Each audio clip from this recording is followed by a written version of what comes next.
नमस्कार जी, उत्तर प्रदेश उत्तराखंड देख रहे हैं आप। मैं हूं कुंदन जमयार। मिशन 2024 के लिए बीजेपी ने तैयारियां शुरू कर दी है। यूपी की 80 सीटों को जीतने के लिए पीएम मोदी ने चुनावी रणनीति की कमान खुद संभाल ली है।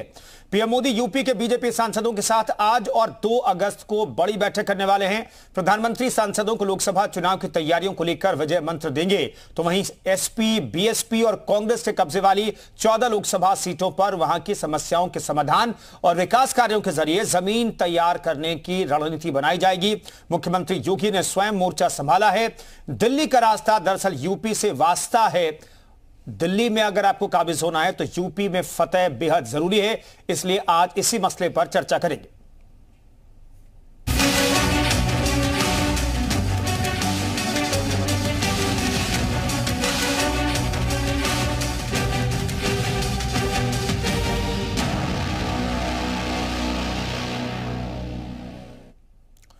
तो पीएम मोदी आज यूपी के बीजेपी सांसदों के साथ बैठक करने वाले हैं। वहीं यूपी में हारी हुई लोकसभा सीटों पर जीत की राह निकालने में सरकार जुटी है। सीएम योगी ने कमान संभाली है। जनसंवाद से शुरुआत की गई है।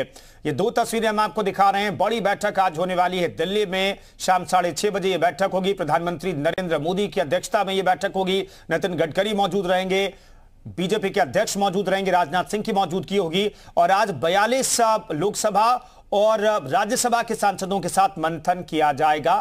उत्तर प्रदेश के ये सांसद होंगे, सहयोगी दलों के भी सांसद इसमें मौजूद रह सकते हैं। दूसरी तरफ बीजेपी का मिशन 14 जो है वो बेहद जरूरी है। मिशन 14 में पिछले करीब 1 से 1.5 साल से बीजेपी जुटी हुई है। हारी हुई सीटों पर लगातार मंथन का दौर चल रहा है। वहां पर कैसे लोगों को जोड़ा जाए, इस पर लगातार कवायद करते हुए बीजेपी दिखाई दे रही है। और यह मोर्चा संभाला है खुद योगी आदित्यनाथ ने। हारी हुई सीटों पर लगातार योजनाओं की समीक्षा करते हैं, वहां पर योजनाओं के तहत सौगात देते हैं वहां के लोगों को, और ये बताने की कोशिश करते हैं कि केंद्र और राज्य सरकार वहां के लिए किस तरीके से काम कर रही है, किस तरीके से सक्रिय है। समाज के पिछड़े पायदान तक जो लोग हैं वहां तक पहुंचने की कोशिश लगातार बीजेपी कर रही है मिशन 80 के तहत।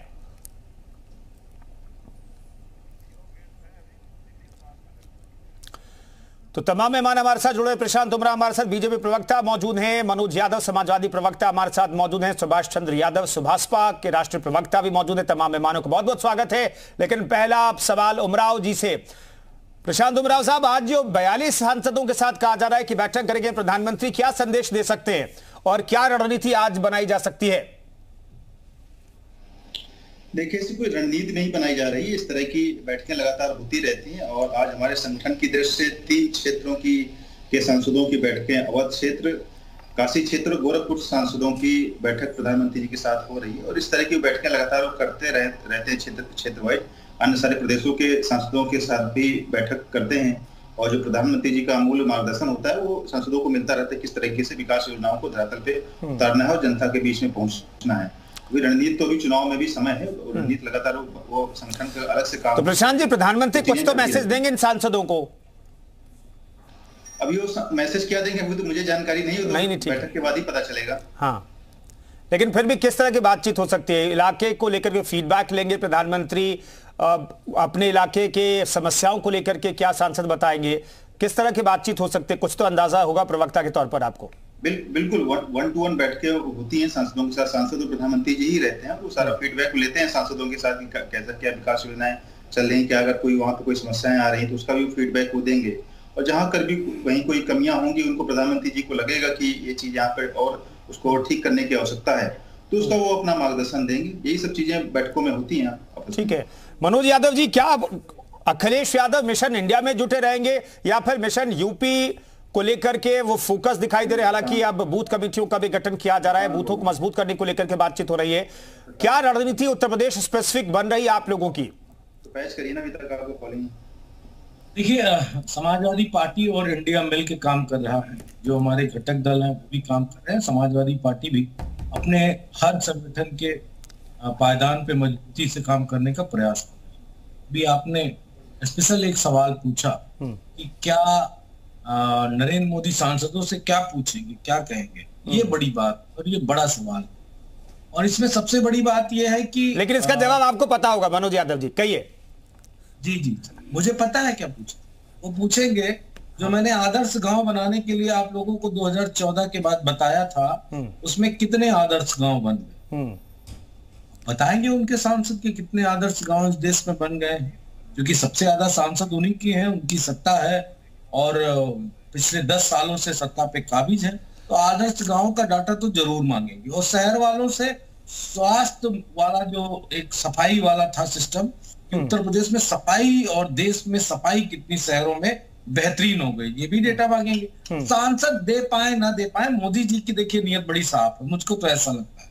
मोदी जी ने अपने मुंह से कह दिया, अब सांसद ना करे, अब इसकी जिम्मेदारी थोड़ी नहीं मोदी जी की, इसकी जिम्मेदारी बनती है देश के नागरिकों, उत्तर प्रदेश के हों या देश के हों। अगर वो देखते हैं कि उनका गांव आदर्श नहीं बन पाया, जो भी चयनित हुआ था, उनके पड़ोस का गांव आदर्श गांव नहीं बन पाया, या शहरों में स्वच्छता अभियान का पलीता लग गया, तो जनता इसका हिसाब किताब करे। अब मोदी जी हिसाब किताब नहीं। ठीक है। और अभी जो योगी मोदी की बात हो रही कि योगी मोदी पूरे सिस्टमैटिक रूप से पूरा इतना बेहतर काम कर देंगे, किसी की आवश्यकता नहीं, मैं इस बात से बिल्कुल इत्तेफाक नहीं। और वो इसलिए नहीं रखता, ना योगी के चेहरे में दम है, ना मोदी के चेहरे में दम है। चलिए, विपक्ष को ऐसा लगता है और आपको लग रहा है तो नेचुरल है। सुभाष चंद्र यादव जी हमारे साथ मौजूद हैं। सुभाष जी, बैठकों का दौर जारी है, चाहे बीजेपी हो, समाजवादी पार्टी हो, बसपा ने भी कल बैठक की है। आप लोग किस तरीके से तैयारी कर रहे हैं? कितनी सीटें आप लोगों के पास आने वाली है? आप लोगों के खाते में कितनी सीटें आएंगी? या फिर आप लोग निस्वार्थ भाव से गठबंधन को जिताने के लिए आप लोग अभी से रणनीति बना रहे हैं, उसके लिए मेहनत कर रहे हैं? देखिए कुंदन जी, उत्तर प्रदेश ही नहीं वरन पूरा भारतवर्ष गठबंधन की राजनीति के दौर से गुजर रहा है। तो जाहिर सी बात है, गठबंधन हुआ है, एनडीए का हम घटक दल बने हैं, भारतीय जनता पार्टी के साथ में हमारा गठबंधन हुआ है। तो जो भी रणनीति होगी और जो सीटों की बात आप कर रहे हैं, इसके बारे में हमारा जो शीर्ष नेतृत्व है, वो भारतीय जनता पार्टी के शीर्ष नेतृत्व से बातचीत करने के बाद में समय आने पर आप सभी लोगों को इस बारे में अवगत करा देगा। इस बारे के अंदर बोलने के लिए मैं अधिकृत नहीं हूँ सीटों के बारे में, क्योंकि शीर्ष नेतृत्व का मामला है। रही बात सुहेल देव भारतीय समाज पार्टी की, तो सुहेल देव भारतीय समाज पार्टी उत्तर प्रदेश की 24 करोड़ जनता के बीच में रहती है, 24/7 हमेशा जनता के बीच में रहती है, उनका काम करते हैं, उनके सुख दुख में हमेशा सहभागी रहती है। तो जो भी चीजें चल रही है आने वाले समय के अंदर आपको स्पष्ट पता चलेगी। लेकिन जिस प्रकार मनोज भैया बोल रहे हैं कि इनके पास जो चेहरा है नरेंद्र मोदी जी और योगी जी का जो चेहरा है, ये किसी लायक नहीं है या किसी काम की लायक नहीं, इनके अंदर वो चीज नहीं बची। चलिए भैया, आपकी बात को एक सेकंड के लिए मैं मान भी लेता हूँ कि इनके पास कोई चेहरा, हमारे पास चेहरा के अंदर जो एनडीए के हमारे जो प्रधानमंत्री जी के चेहरा आदरणीय नरेंद्र मोदी जी, उनके चेहरे में चमक नहीं बची। लेकिन फिर भी वो यही चेहरा पूरे विपक्ष को नेस्तो नाबूद कर चुका है 2 बार के अंदर, और तीसरी बार भी यही चेहरा जिन्होंने इंडिया बनाया है, कौवे का नाम हंस रख लेने से वो मोती नहीं चुकेगा।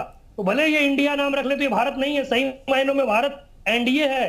तो यही नरेंद्र मोदी जी का चेहरा 2024 के अंदर इन विपक्षों को पूरी तरीके से फिर नेस्तो नाबूद कर देगा। इंडिया के पास कोई चेहरा नहीं, इन्होंने इंडिया तो बना लिया है, लेकिन इनके पास कोई चेहरा नहीं है। तो खिसियानी बिल्ली खंबा नोचे, चेहरा तो इनके पास है नहीं, तो क्या करेंगे? तो फिर ये पीएम के चेहरे पर और सीएम के चेहरे पर आक्षेप लगाना शुरू करेंगे। ठीक है मनोज जी, आ रहा हूं।